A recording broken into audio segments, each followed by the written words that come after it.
Thank you very much. Thank you. Sri Guman Singh Dabur ji.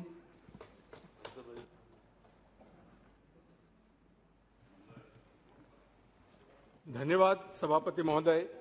मैं सड़क परिवहन और राजमार्ग की रुपये 1,99,108 लाख की 108 लाख करोड़ की मांगों के समर्थन में खड़ा हुआ हूं। महोदय, मैं आपको बताना चाहता हूं कि हमारे देश में कुल कितनी सड़कें हैं। हमारे देश की सड़कों की लंबाई है 58,90,000 किलोमीटर। अगर हम इस पृथ्वी की ओर चारों ओर घुमाएं तो करीब करीब 147 चक्कर हम पृथ्वी के लगा सकते हैं, और अगर पृथ्वी से चंद्रमा को अगर हम जोड़ें तो ऐसी 15 सड़कें हम बना सकते हैं। इतनी हमारी देश की सड़कों की लंबाई है, और इसका अगर श्रेय जाता है तो हमारे देश के यशस्वी प्रधानमंत्री परम आदरणीय मोदी जी को, और हमारे सड़क परिवहन और राष्ट्रीय राजमार्ग के मंत्रालय के हमारे सम्माननीय मंत्री जी गडकरी जी, हमारे सिंह साहब और सभी मंत्रालय के अधिकारी और हमारे इंजीनियरों को जाता है। इसका जो सड़कें हमारी है उसका जो सबसे मुख्य कारण है कि हमारे जो तकनीकी मापदंड है वो उच्च स्तर के तकनीकी मापदंड है। पहले अगर आप देखेंगे कि 2014 के पहले जो हमारी सड़कों के मापदंड थे वो इंटरनेशनल स्टैंडर्ड की तुलना में कमजोर थे। उसके कारण हमारी सड़कों में वो मजबूती नहीं आ पाती थी जो अभी है।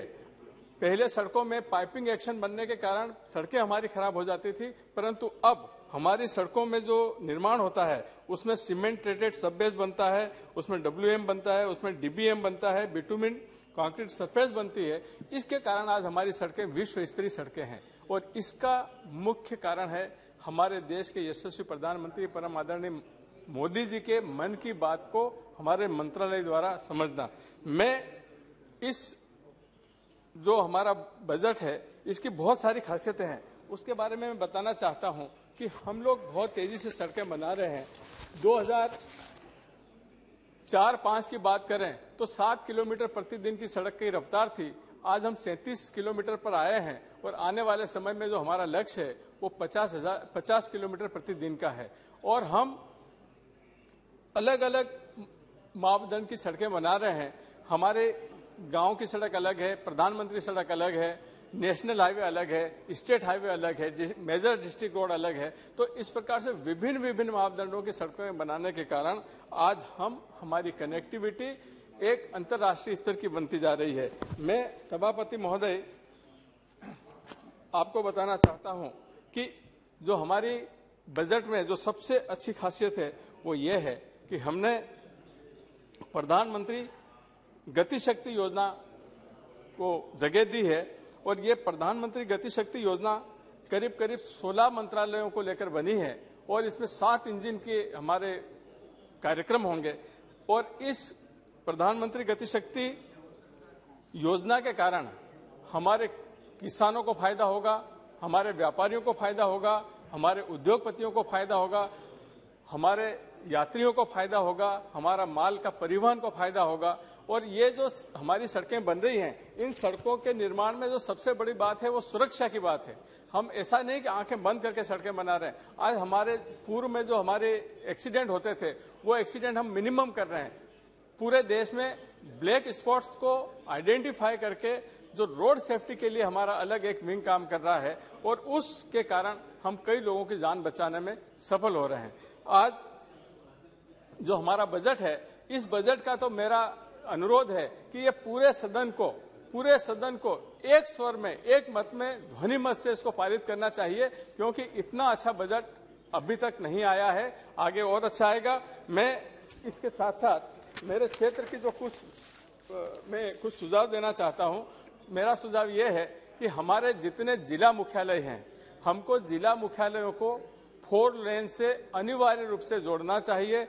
हमारे जो ब्लॉक हेडक्वार्टर हैं, तहसील हेडक्वार्टर हैं, उनको 4 लेन से जोड़ना चाहिए। अभी जो प्रधानमंत्री सड़क हमारी बन रही हैं वो 15 टन 20 टन की कैपेसिटी से बनती हैं, परंतु अब जो ट्रैफिक उसके ऊपर चल रहा है तो उसको डिजाइन में परिवर्तन करके उसको 80 टन तक लाना चाहिए।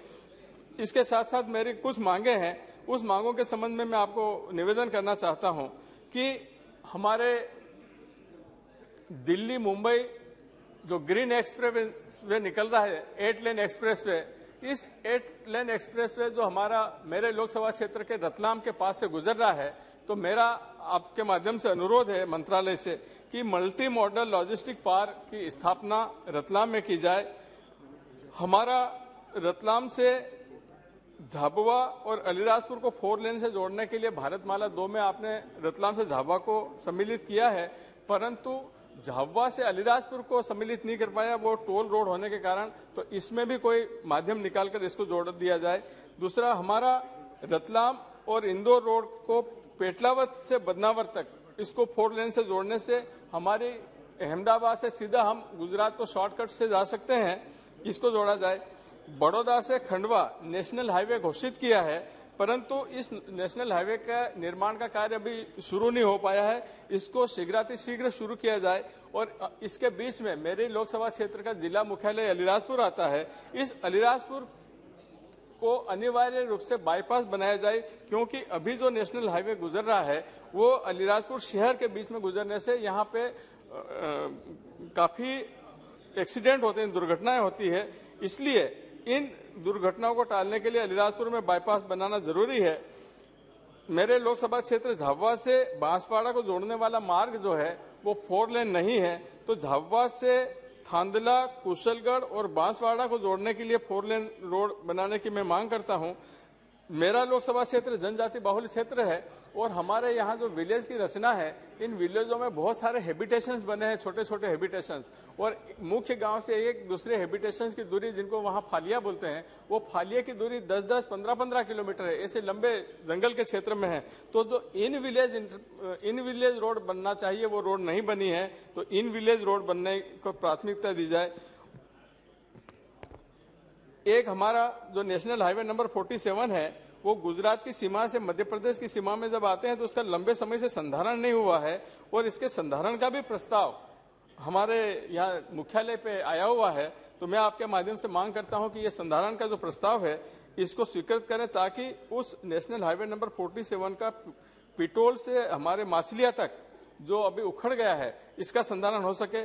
मैं इन मांगों का समर्थन करते हुए आपको धन्यवाद देता हूं। नमस्कार। बहुत बहुत धन्यवाद। श्री दुलाल चंद गोस्वामी जी।